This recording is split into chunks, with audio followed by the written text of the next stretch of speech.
Hi guys, today's a nice easy one. We're just doing basic servicing on an Audi TT 225. This same process will apply the same to the 180, whether it's the BAM, whether it's the APX, whether it's the ARY, whether it's a 150.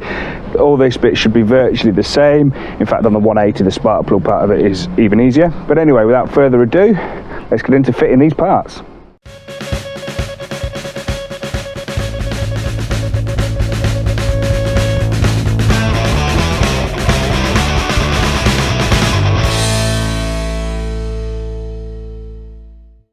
So these are the tools that I'm going to be using. 3/8 ratchet. We've got spark plug socket. We've got these bits for getting the under tray off. Get different fixings off. 19mm for the drain plug. That's about it. So the first thing we're going to need to do is get it up in the air so we can get the under tray off and we can start the oil draining and then do other things while that's happening.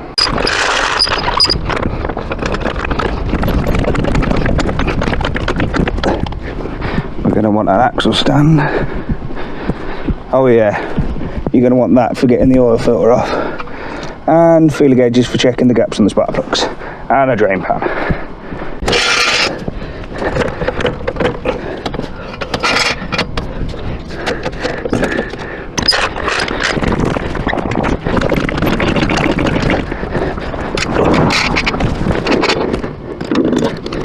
So the standard under tray fixings are a Torx 25, but they do often get changed to different things, so let's find out. Yeah, these are all T25, so we can just whip these out.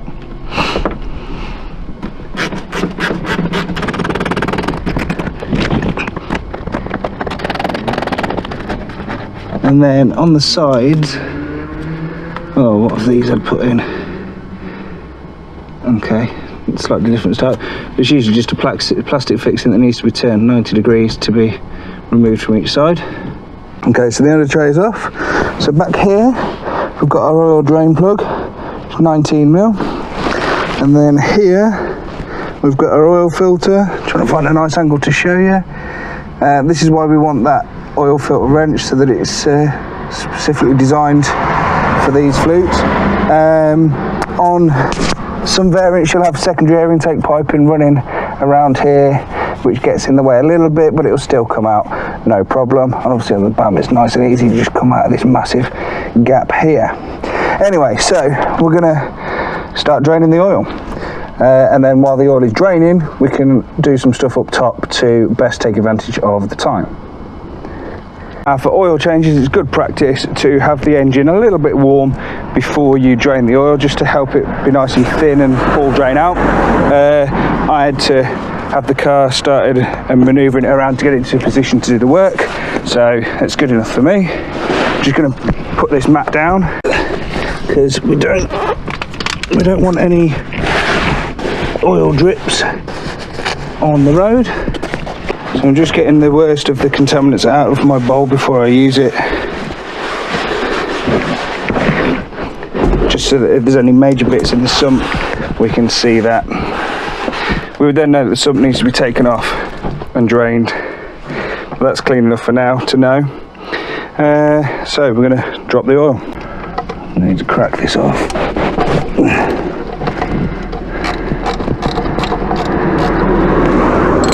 Reposition my mat because it's not very well set up. There we go. So especially on a day like today where there's a bit of wind, you're likely to get the drips flying all over the place.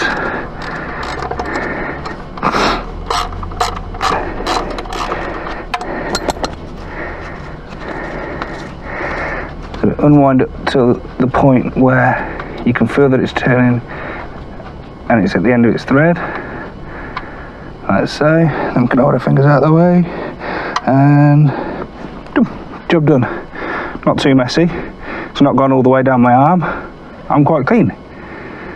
And there we go, we can just let that drain out now. So you can either purchase a new sump bolt with washer, or we can take this washer off and change that. That's what I'm going to do. So to get these washers off, you have got to cut them to give them a bit of relief before they'll come off. They're quite difficult to cut. I couldn't show you because I need two hands, but yeah, so now I can just lever that off and get a new washer on, or you can go to the dealers, you can buy one for a few quid, up to you. There you go, new washer on, ready to go. So while the oil's draining, we can do the couple of filters up top. That takes about the same amount of time as it takes for it to finish dripping through. So we've got the pollen filter up here. Carefully move this away, carefully pry this up and over, and it sits in that position there like that. And then we've got this end piece here which needs to come out.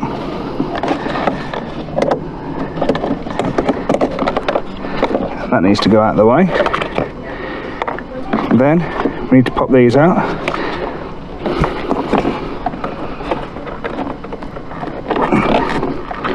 This is not a one-handed job, but I'll try.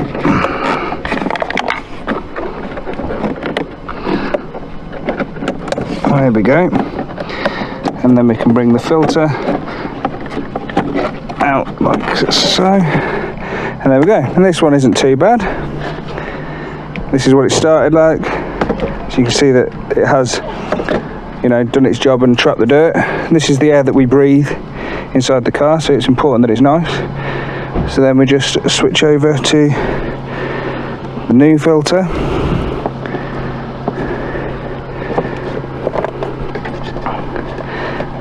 Little bits to line up there.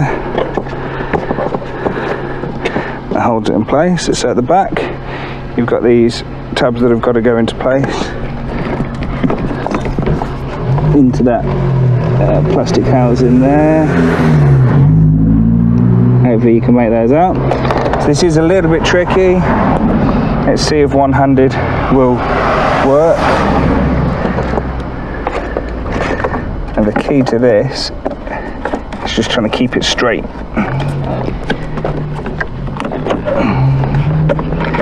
Gently into place, and then make sure that it's sat down at the back, like so. And if it is, then you can just push it in, clip it down, and job done. What often happens is this rear corner here doesn't locate properly, and this ends up sitting quite high. The whole frame twists. It will sit like that for a few years until the next person realises it's been done wrong, and by that point the frame's twisted out of shape so badly that it's really hard to put right. Anyway, so we just need to put this piece back in here.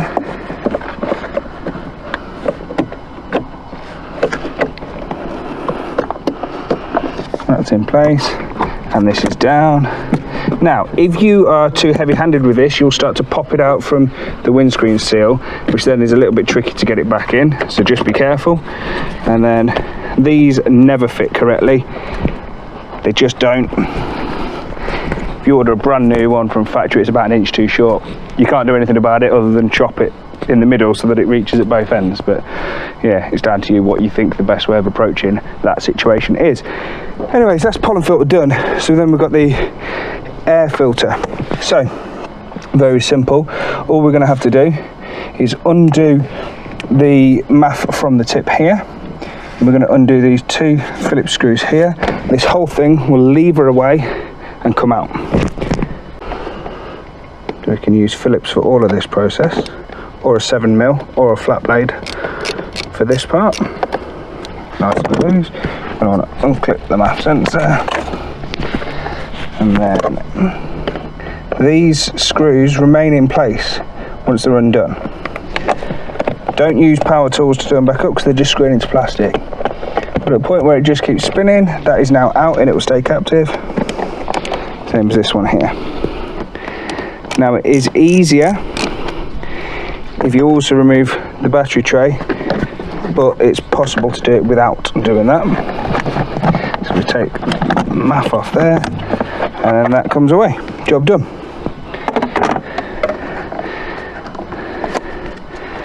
So we can see this air filter element hasn't had to do too much work. That's not too bad. Unfortunately, these are a different shade, but you can tell that this is starting to get impregnated with dirt.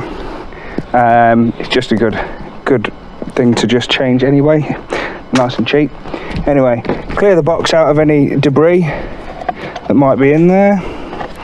These bits are alright. They usually collect leaves and stuff like that. Make sure there's nothing inside the air intake pipe. New filter element in place. Make sure that the rubber sits inside properly like so.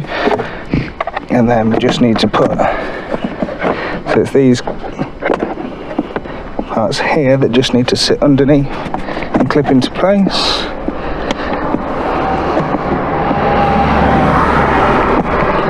Like so.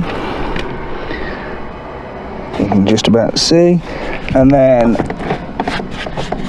yeah, we just need to do these down and just nip them up. They're only going into plastics, they'll just nice and snug, that's it.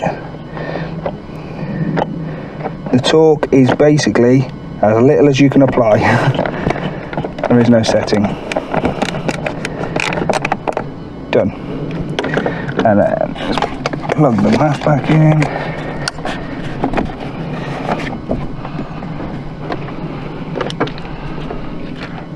And then do this back up. And just make sure it's on squarely, like so. And that's it, done. So that is the air filter, pollen filter, ticked off the list. Job done.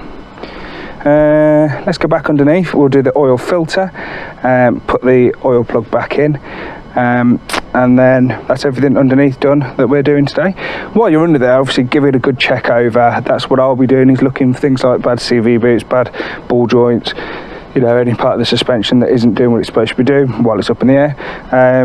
But yeah, in terms of access wise, all we need is to do the filter and the oil from underneath. Everything else is up top.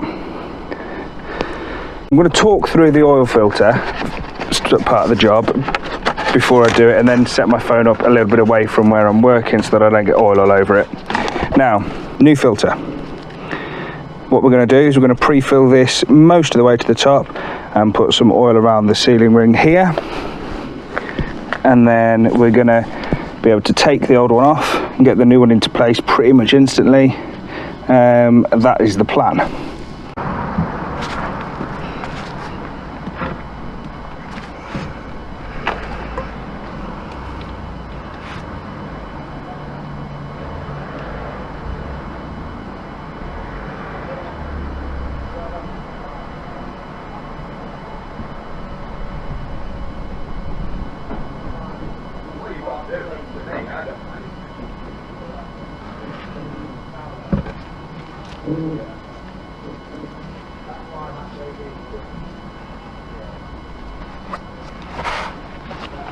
So we're going to put the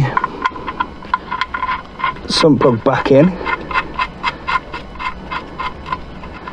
We'll tighten that up in a minute, but it's just to stop the last drips. We're going to have the new filter ready. We're going to have the oil tray underneath, lined up like so, because the main of the oil leak is going to come from this part here straight down to the pan, but it's also going to leak down the sump, so we need to be ready to catch that as well. I've got my other tray ready and I can put the filter into to allow it to drain further. So let's try and do this left-handed whilst filming. So we've got this tool on there.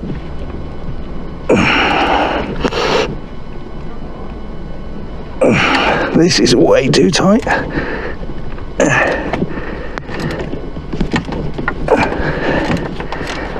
think we'll whip the tool off. So we're gonna quickly does it into there, and then the new one in place.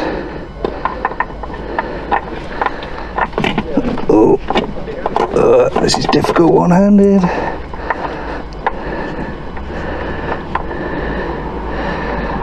Catch the thread. And there we go. Swizzle it into place.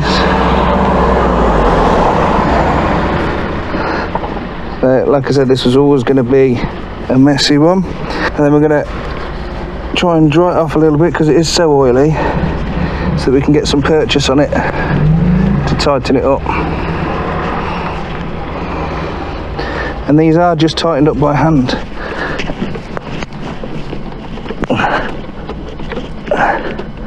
And there we go, that's all it needs. Then we're just gonna get rid of all the excess oil. Now, something I forgot to do in my haste because I was filming was, if you stuff a bit of tissue, up here on this ledge of the engine block, it stops the oil collecting. So now we're just gonna have to put the rags up there and just get rid of the oil from there. Job done. So now we can tighten the sun plug up as well. Now, there is an official torque spec for this. I will dig it out and I will write it in, but I do not use it myself. Anytime I'm going into aluminium, I do it all by feel, just for fear of stripping the threads. So yeah, I'd much rather not strip the threads. I'd much rather just, yeah, err on the side of caution. But yeah,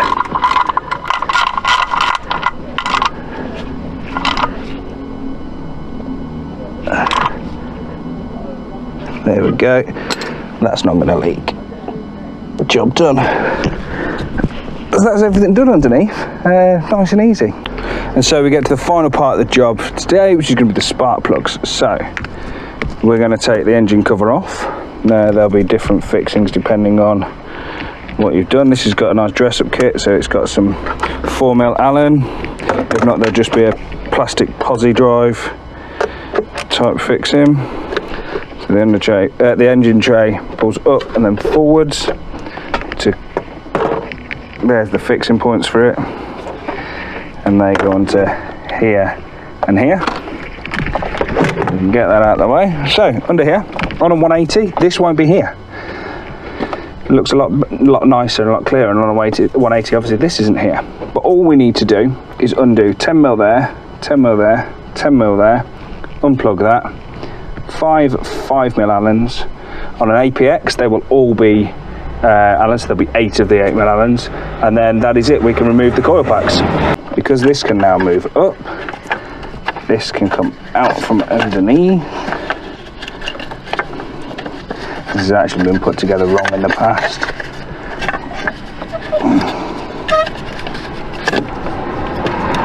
This is supposed to really sit over there like that. Anyway, job done, so that's out of the way. Unclip this hose from in here. Then there's our 5mm Allens. So this one here is hampered by this hose. You can take this hose off to get access to it, or if you're lucky, you can just get it at an angle and get that one off. There you go, magic. So then, to get the coil packs out, what we're going to do is we're going to twist them just to break the seal, and then they'll pull up. Now, twisting to break the seal is a very common technique that I use across a lot of the engine bay. Now, if your top of your engine is particularly dirty, then obviously clean everything away before you take these out, because you don't want those bits falling in to the cylinders when the spark plugs are out. On that note, often the rocker cover gasket leaks on these. Now, if that's the case, you'll end up with a lot of oil surrounding the spark plug. Now, what you're best to do is, I'm just going to put this tool together, hang on. Right. What you're best to do, dip your tool in, get it onto there, pull it back out. Well, I know this one isn't covered in oil because my tool has stayed stuck to the spark plug, very annoyingly. So that one's probably fine, but we can utilise the camera actually to look in. No oil in there, tiny bit of oil in that one maybe. Doesn't look like there's any oil in there, so we're good to go. But if there is loads of oil, put your tool in, bring it out, wipe it off, keep doing that and keep doing that, keep doing that. You'll get rid of all the oil that way, because it will just, as the tool goes on, the oil gets pushed up around the tool, so it pulls it all out. Like I say, wipe it off, keep going, and then you can start taking the spark plugs out. So we're going to do them one by one. Before we do that, I'm just going to pre-gap all of these spark plugs so I can just get into a routine and just put them all in. So let's do that now. Right, so standard plugs that you're going to get from TPS for this are going to be the PFR 6Qs. We're going to be using NGK BKR 7Es on this one, and very good gapping for them is 0.28 of an inch, 0.028 of an inch, sorry. So I'm just going to confirm that they are all at that. Put that in there, and that is nice and snug. So that is perfect. Most of the time they are perfect. But I don't like to take it for granted, it's good to check. How am I going to get this one out of here? Ugh. There we go. Yeah. That's it, we know they're at the right gap, so we can just put them all in. If they're not, if the gap was too big, you can just lightly tap it until it closes up. So, sort of like that, a little bit harder, just until the end closes over. But yeah, that's all there is to it. Don't do that with iridium or platinum plugs. Don't do it. So now we can, oh, where's my tool? Aha, under here.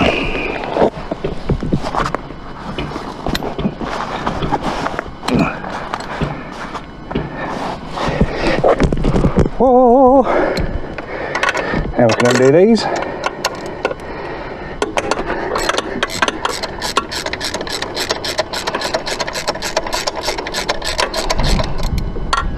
I only ever do one plug at a time so that you're not leaving the cylinders open.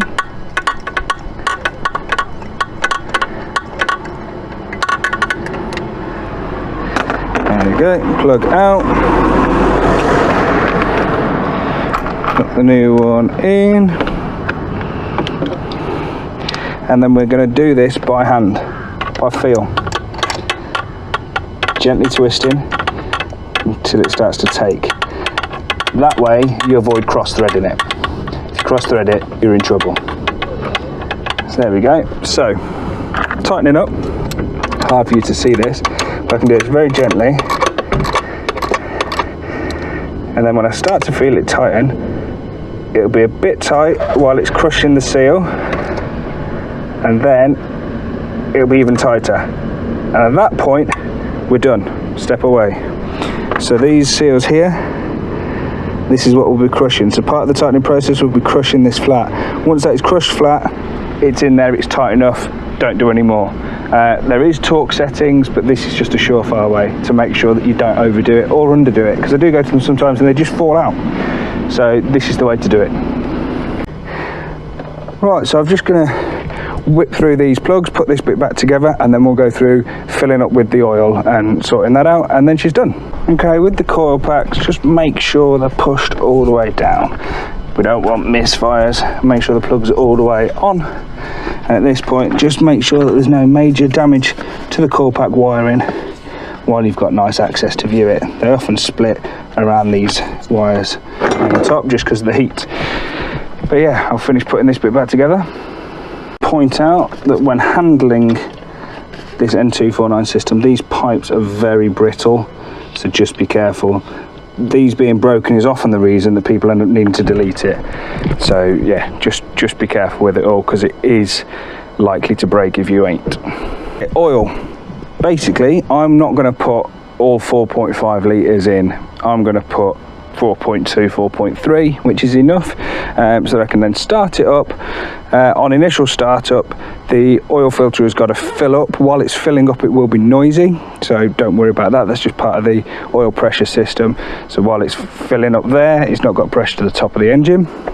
But yeah, just so we can then crawl underneath and just visually confirm that nothing's leaking. Then it can all come back down to the ground, get it somewhere level, and then we can check the oil level. But yeah, 4.5 litres with the filter, if you've done a full drain, should be right.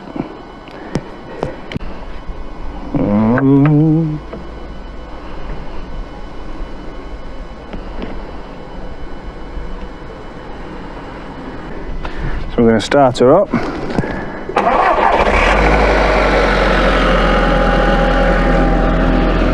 And because I'd pre-filled the filter, there was only a very small amount of time where it was knocking. That's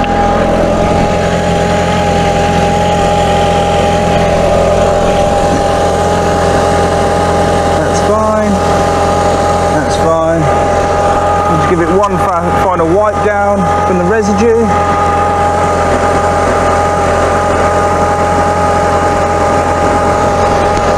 Job's a good one. We can turn it off, let the oil settle, and then check the final level. So I'm going to put the under tray back on, get it back down on the ground. Now, very simply, on the dipstick,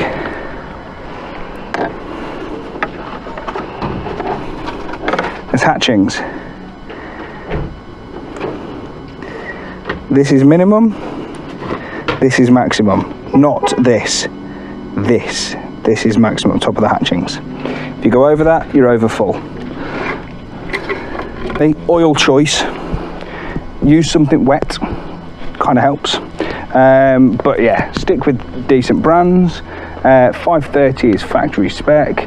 I use 540 personally, just because these engines are getting older now. We want to give them a bit more protection. Helps keep the oil pressure at higher revs on a remapped car, things like that.